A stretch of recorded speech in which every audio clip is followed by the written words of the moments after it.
fem ara, però no per defensar l'Estatut, repeteixo, sinó per reforçar aquesta idea que és una via morta i potser que el Tribunal Constitucional no ha d'interferir en assumptes del nostre país o de Catalunya, però no per defensar l'Estatut. Voldríem afegir, ara, diguéssim, en representació de Sobirania i Progrés,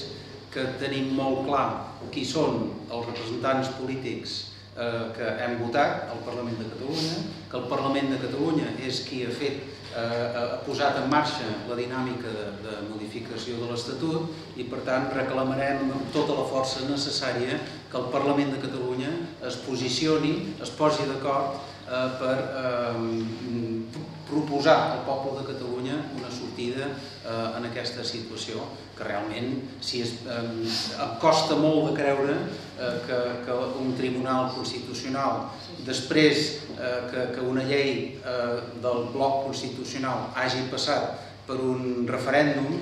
pugui dir-hi res. Em costa molt de creure, però això serà perquè soc mig anglès o pel que sigui. Si s'atrevís a tocar una coma del tribunal, exigiríem al Parlament de Catalunya que exigiríem.